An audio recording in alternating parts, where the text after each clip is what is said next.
But if you see right here, I don't know if you can see that, page 55, we've got some James O'Barr. Oh, man, this is early James O'Barr trying to make it into the mainstream world, which is a very odd idea.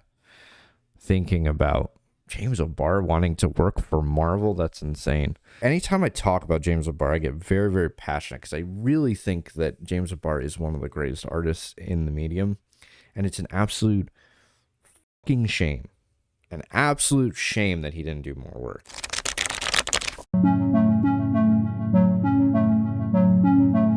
Today I wanted to take a look at something very interesting. This was, I believe, a reboot by Marvel. It originally was a comic book. I'm not a history buff, but I believe it was originally a comic book in the 70s, and then they rebooted it.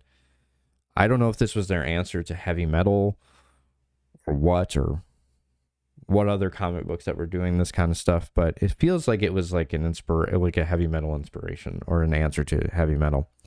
And something that's really interesting about these books is I actually have an issue with a artist who is one of my favorite artists, and I don't think they ever did Marvel work again after this. But I'm going to go through a couple issues before, well, maybe one issue before I hit that issue or that story. But yeah, Savage Tales seems like it was really cool. Like it was a really cool idea. And you have some great stuff in here. You have Herb Trimpe in here. You have some Michael Golden in here. I mean, you got some really great artists in here, which is his Nom stuff. And I think this was reprinted in his artist edition, I believe. So, man, his artwork is insanely good.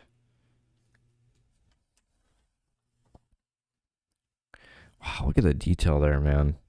Look at that beautiful kind of Dutch angle perspective there. Man, Michael Golden is always doing interesting stuff on the page, and it just makes other artists really step up and be like, oh man, I gotta be more cinematic like that. His work is very cinematic, and I totally dig that kind of stuff. Man.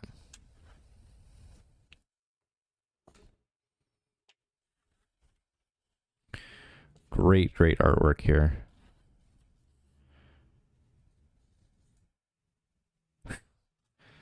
You really do get some great artists in here. Beautiful inking work there. Nice blacks.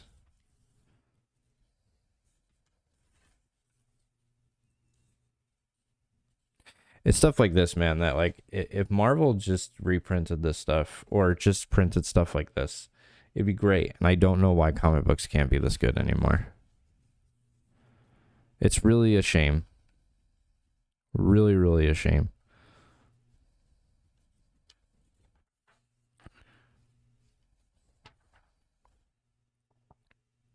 So this is Severin. Well, I just want to make sure I know who we're looking at here. So John Severin, and that was Herb Trimpe. That was Herb Trimpe. Really?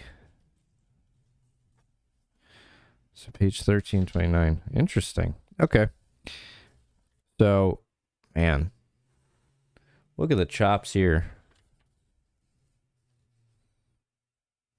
Man, this drawing's amazing, dude. This is the kind of stuff that, like, it's so weird because it's like when you look at these guys do kind of like superhero comics, it's great. It's great stuff. But then when you see this kind of stuff, you're just like, man, look at the chops on these dudes. A lot of zipatone here. A lot of foreground, background, middle ground work here from the perspective standpoint. Great, drapery too. Beautiful work, man. Man, look at that rain. Wow. This stuff is great.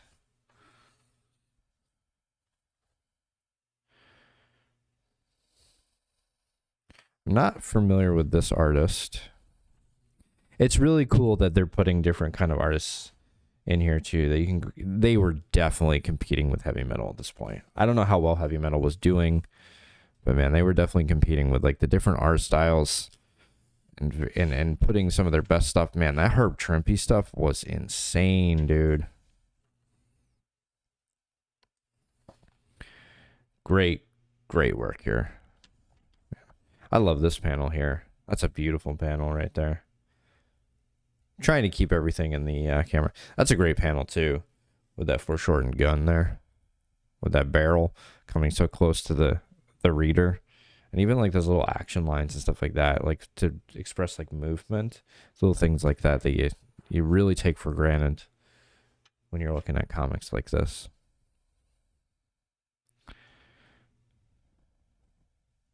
Man, the ink work on this is insane, dude. Wow. Beautiful. So we have art and lettering by Gary Morrow, sorry. Not familiar with that artist. It's funny because there's so many artists that I'm not familiar with that are just huge artists. I'm like, oh, I don't know that person. So it's funny because like I have these comic book artists that I really know like through and through, and then there are like great artists that I'm like, I don't know anything about them. So this could be the case.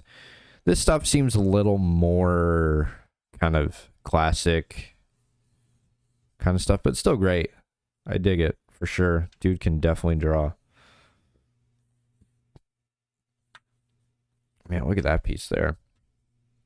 Definitely that heavy metal feel, like heavy metal for kids. The reason why I wanted to show this off is because in this one, we have a very special guest artist.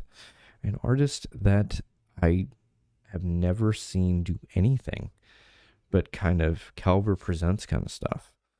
So this must have been way before. So this is 85. This is a Jusco cover. So this is well before this person's most known work. So we got some Michael Golden in the front. We got some more Herb Trimpe.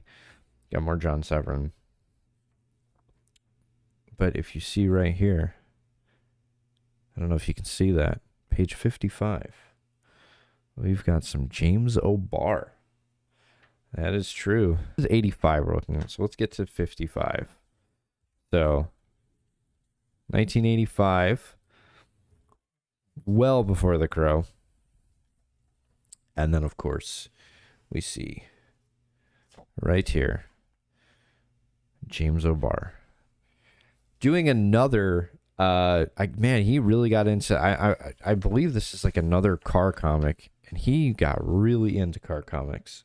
He did another one for Caliber Presents. Oh, man, this is early James O'Barr trying to make it into the mainstream world, which is a very odd idea. Thinking about James O'Barr wanting to work for Marvel, that's insane. But man, he's doing some really great stuff, and he is pretty much fully formed at this point. We're not seeing, like when I look at Tim Vigil, you can see his early stuff. You can go, okay, it's a little rough, and it just gets insanely good. Right out of the gate, man, he is the James O'Barr that we know. Doing really cool stuff with zip tone, or screen tones, doing really like awesome drawings of cars and movement, and doing really interesting perspectives like this. This is something that you would see like a Tomo doing at the time. So man, James O'Barr is just, anytime I talk about James O'Barr, I get very, very passionate, because I really think that James O'Barr is one of the greatest artists in the medium, and it's an absolute fucking shame. An absolute shame that he didn't do more work. I wish he had done more work in comics. He kind of just sits there and he lives off of The Crow, which is fine. But man, I would love to see like some more James O'Barr work. Something new. But I don't know if that time has passed. I don't know if he would come back and it would kind of be an imitation of himself. I don't know. But he's got to be a better artist now than he was. But even then, in 85, man, I think Crow comes out like, what year is it? Yeah, because I think Crow comes out like, what, 87, 88 maybe? Unless my timeline's wrong. Maybe this is after The Crow. I don't know. I don't know what year The Crow starts. This is 85. I'll have to look that up, but I'm pretty sure this is either before The Crow or maybe it's during the time of The Crow. Or maybe he's just doing this so he can keep himself afloat while he's doing The Crow at the time, because I know The Crow took him quite a long time. But anyways, great artwork, man. He's doing stuff with like interesting stuff with like speed lines and movements, and it's just like stuff like this, very distorted, beautiful, beautiful, beautiful work. And man, it's just like, look, I love, Michael Golden, right? Michael Golden's brilliant.